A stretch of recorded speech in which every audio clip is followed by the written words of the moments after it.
वो बाकी चुटिया, वो बाकी कोके में घुसा दे, वो बाकी कोके में घुसा दे। तो आज देवयानी से शर्मिष्ठा ने एक बात कही है,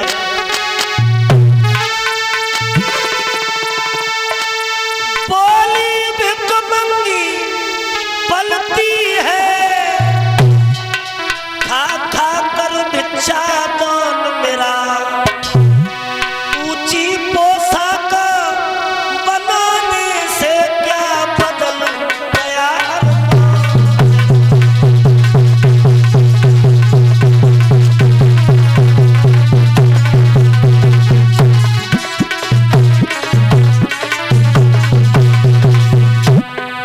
तेरी इतनी हिम्मत जो तूने मेरे वस्त्रों को पहना, ओ भिखमंगे की लड़की, तेरी औकात नहीं है जो हमारे वस्त्र पहने।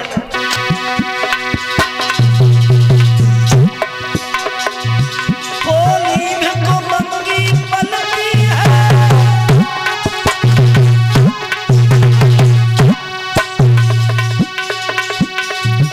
खा खा कर भिक्षा दान मेरा, ऊंची पोशाक बनाने से क्या बदल गया अरमान तेरा।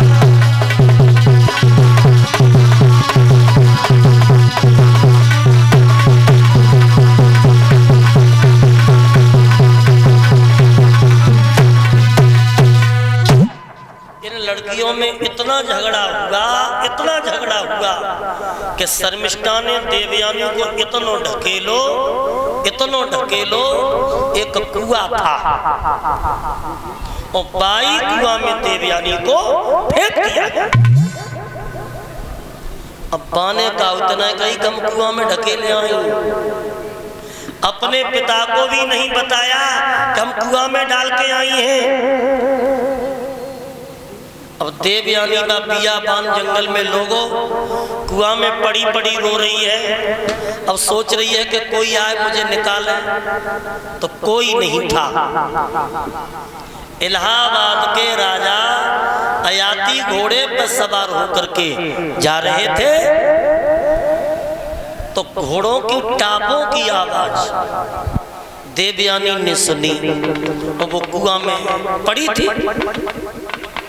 और देवयानी के कानों में घोड़ों की आवाज पहुंची है, तो देवयानी ने आवाज लगाई, ओ चतुर बटोई, ओ भैया घोड़ा वाले ने घोड़ा रोक लो, मैं कुएं में पड़ी हूं, मुझे बाहर निकालो।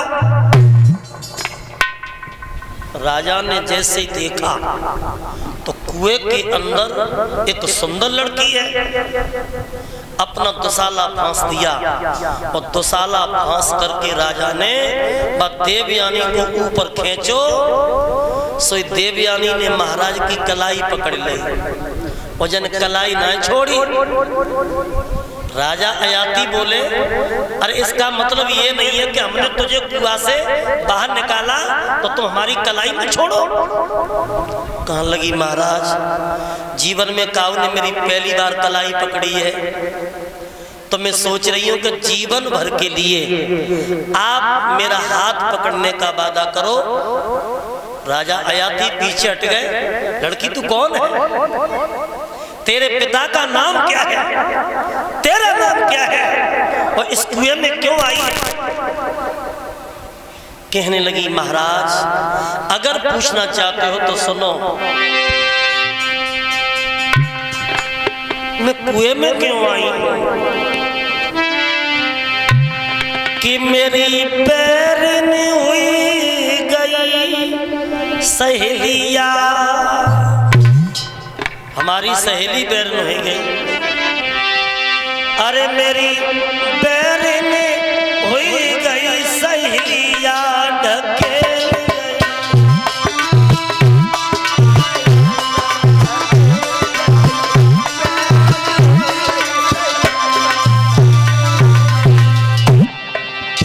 हमारी सहेली बैरन हो गई।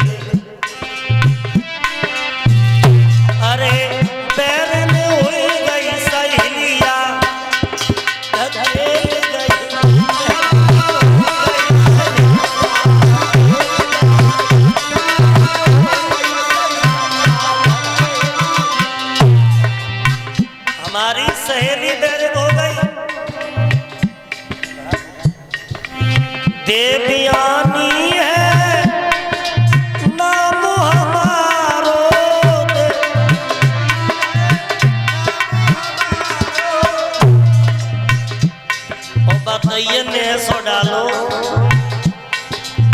दुखी रही दुखी रही दुखी रही मेरी कमरिया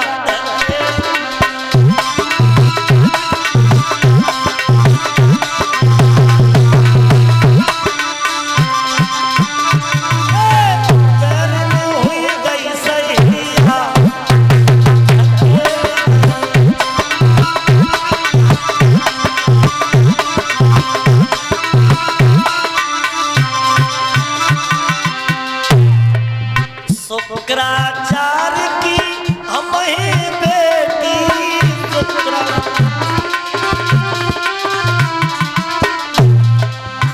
पकड़ो पकड़ो पकड़ो मेरी अंगुलियां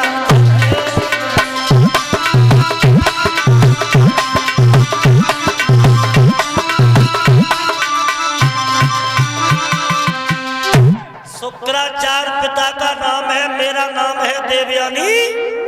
सोई राजा अयाति ने कही शुक्राचार्य को तो सब जानते हैं और तुम शुक्राचार्य की बिटिया हो, तुम ब्राह्मण की बेटी हो और मैं क्षत्रिय का लड़का हूं, तो ब्राह्मण की बिटिया की शादी और एक क्षत्रिय के संग कैसे हो सकती है? कहने लगी महाराज शादी यही होगी। बोले क्यों? क्योंकि मुझे श्राप लगा है, श्राप कि मेरी शादी कोई ब्राह्मण करके नहीं ले जाएगा, मेरी शादी कोई क्षत्रिय करके ले जाएगा। और देखो जी श्राप कब का था परीक्षित जी, बड़े ध्यान से सुनना, बहुत पुरानी बात थी। ये श्राप किसने दिया था? देवयानी को, कि तेरी शादी किसी क्षत्रिय के साथ में होगी, ब्राह्मण के साथ में नहीं होगी। ये श्राप दिया था बृहस्पति गुरु के बेटा कच्छ ने। किसने? कच्छ ने। और श्राप कब दिया था? ये कुर्सी यहाँ से हटवा दिया करो, बच्चे बहुत हल्ला करते हैं, यहाँ कुर्सी क्यों डलवा देते हो? ये कुर्सी यहाँ से हटवाइए। श्राप दिया था बृहस्पति के बेटा कच्छ ने। और ये श्राप कब का था भाइयों? ये श्राप तब का था कि जब देवताओं में और राक्षसों में घमासान युद्ध चल रहा था। तो देवताओं के गुरु थे बृहस्पति और राक्षसों के गुरु थे शुक्राचार्य।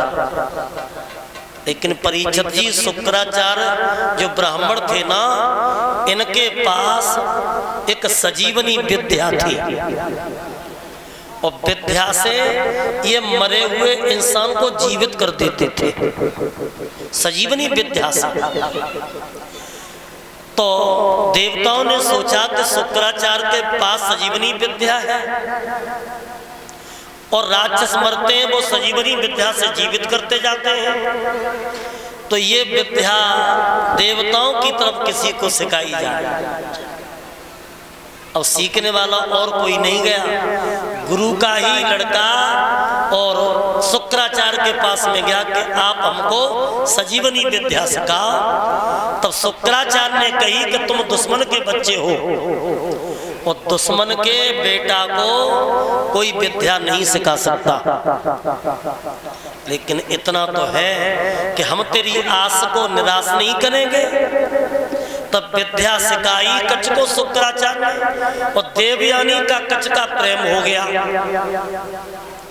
अब जब प्रेम हो गया ना तो और जो चेला आते हैं तो उन्हें प्रेम देवयानी को और कच्छ को अच्छो नहीं लगो। एक दिन सब चेलन ने, जितने चेला आते शुक्राचार्य के, सबने बृहस्पति के लड़के कच्छ को घेर करके मार दिया। और जब मार दिया तो सबूत मिटाने के लिए बियाबान जंगल में लकड़ी पर रख करके उसे जला दिया। तो कच्छ की एक मुट्ठी राख हो गई, केवल एक मुट्ठी राख। अब शाम को सब चेला दिखाई दे लेकिन कच्छ दिखाई नहीं दिया। तो देवयानी रोने लगी, पिताजी मुझे सब कोई दिखाई दे रहा है लेकिन कच्छ नहीं दिखाई दे रहा, क्योंकि कच्छ से देवयानी प्रेम करती थी। तो चेलाओं ने कहा कि गुरुदेव माफ करना, हमने तुम्हारे एक चेला को मार दो और वह लकड़ी पर रख करके जला दिया। सो देवयानी पछाड़ खा के गिर गई कि मर जाऊंगी, कच के बिना नहीं जीवित रह सकती। तो शुक्राचार्य विद्या जानते थे सजीवनी, सो पानी में घोर करके वो राख पी ली है और राख जैसे ही पेट में पहुंची तो सजीवनी विद्या से आज वो जिंदा हो गए पेट में कच। तभी तो कहा है कि पति पिता के पेट में, बड़े ध्यान से सुनियो, पति पिता के पेट में और सुता रही अकुलाए, और पिता मरे तब पति मिले न जन्म कुआरो। ये तभी से कहना चलिए। तो भक्तों कच्छ को निकाला है, अब कच्छ निकले हैं पेट से। तब देवयानी ने कहा कि आप हमसे शादी कर लो। कच्छ ने मना कर दिया कि तू गुरु की लड़की है और गुरु की लड़की बहन के समान होती है। तब देवयानी ने क्रोधित होकर के कच्छ को श्राप दे दिया कि ओरे कच्छ, मेरे पिता ने जो विद्या सिखाई है तेरी विद्या बेकार हो जाए, निष्फल हो जाए। तब कच्छ ने श्राप दे दिया कि देवयानी मेरी तो विद्या निष्फल हो जाएगी, लेकिन मैं भी तुझे श्राप देता हूँ कि तेरी शादी कोई ब्राह्मण करके नहीं ले जाएगा, तेरी शादी का क्षत्रिय के संग में होएगी। तो यही श्राप था। तो देवयानी कह रही है कि आप हमसे शादी करो। तो राजा ने कहा कि चिंता मत करो, लौट के आएंगे तब शादी करेंगे। जब चले हैं राजा तो देवयानी ने हाथ पकड़ लो और कही महाराज हाथ छुड़ाए जा तो मन बल जान की मोए, और दिल से जब कड़ जाओगे तब समझूंगी तो है। आज मेरी माता बहनों कहा बोली है देवयानी, अरे तेरी जुदाई राजा मैं सह ना सकूंगी, और तुम्हारे बिन अकेली में कैसे रहूंगी राजा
अरे फेंक दो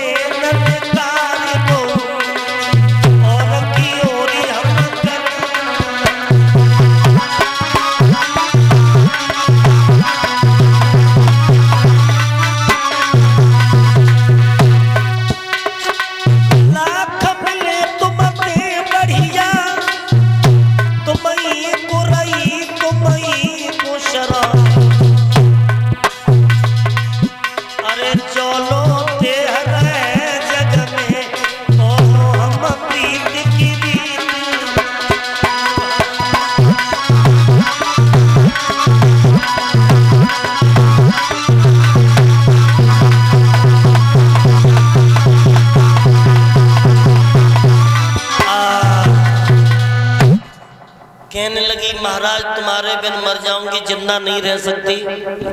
तो राजा ने कहा कि मरो मत, हम लौट के आएंगे तो दूसरी बार तुम्हें लेके जरूर जाएंगे। माताओं, इधर तो राजा पहुंचे अयाती इलाहाबाद, और उधर देवयानी कुआं से निकल करके और अपने पिता शुक्राचार्य के पास में पहुंच गए। शुक्राचार्य ने पूछा कि बिटिया सारी रात तुम कहाँ रही? सो देवयानी रोने लगी और कहने लगी, पिताजी सारी रात में कुआं में पड़ी पड़ी रोती रही। मैंने धोखे से शर्मिष्ठा के वस्त्र पहन लिए तो इसने मेरे गाल पे तमाचा दिया और तुम्हें भिखमंगा कहा और मुझे भिखमंगे की लड़की कहा और मुझे कुआं में डाल के चली आई।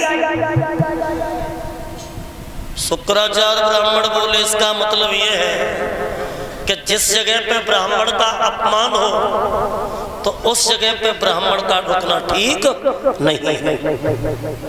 और ये बात सत्य है कि आवत ही आदर करे और जाते ही देवे रोए, और तुलसी ऐसे मित्र के घर भूखोई जाइए सो। देखो, या सम्मान हो या इज्जत हो, एक बार रूखी रोटी भी मिल जाए और तो भी नींद आ जाएगी। और जब आवत ही आदर नहीं, नैन नहीं सने और तुलसी बहा न जाइए जहाँ कंचन बरसे में, या सम्मान नहीं हो तो कितना भी पैसे वाला क्यों न हो, या सम्मान नहीं है तो वहां रुकना उचित नहीं है, कितना भी पैसे वाला क्यों न हो। अरे बात कंचन की वर्षा क्यों न होती हो। तो गुरु शुक्राचार्य अपनी बेटी को लेकर के और बृहस्पति शिष्य की राजधानी को छोड़ करके चल दिए। तो बृहस्पति को मालूम पड़ गया कि आज हमारे गुरुजी नाराज होके जा रहे हैं, तो जाके गुरुजी के पैर पकड़ ले और पैर पकड़ के बृहस्पति रोने लगा, गुरुदेव हमसे ऐसी कौन सी भूल बन गई जो आज आप हमारी राजधानी को छोड़ के जा रहे हो, तुम्हारे बिना गुरुदेव सब कुछ सूना हो जाएगा। तो बोले, बेटा हमारा अपमान हुआ है, तेरी बेटी ने मेरा अपमान किया है, मेरी बेटी को कुआं में डाला, ऊपर से मुझे भिखमंगा कहा और मेरी लड़की को भिखमंगे की बिटिया कहा। ओरे बृहस्पति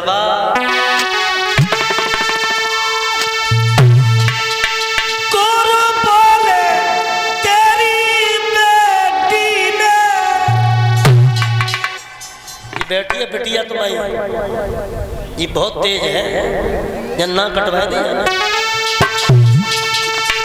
गुरु बोले, तेरी बेटी ने और बेटा मंगा हमें बताओ है,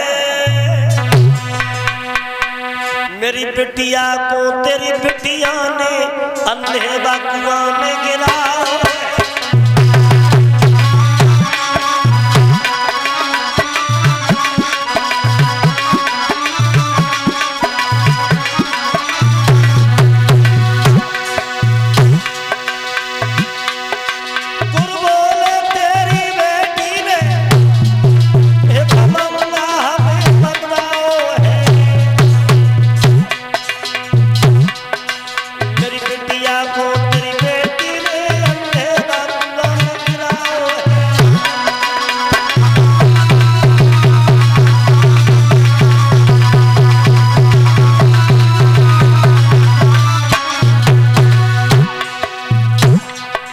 इससे बढ़ के अपराध मूर्खो अब मोह से कहना ठीक नहीं, मोह से कहना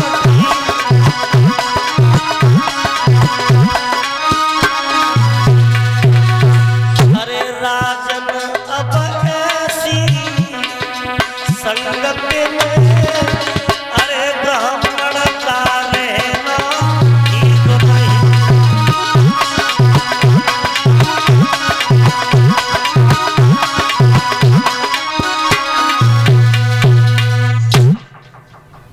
सोई पैर पकड़ के ब्रस परवाने कई गुरुजी गलती तो बहुत बड़ी बनी है। अब जी बताओ हमारी लली को दंड क्या है? बोले दंड हम ना देंगे, दंड तो हमारी बिटिया देवयानी देगी।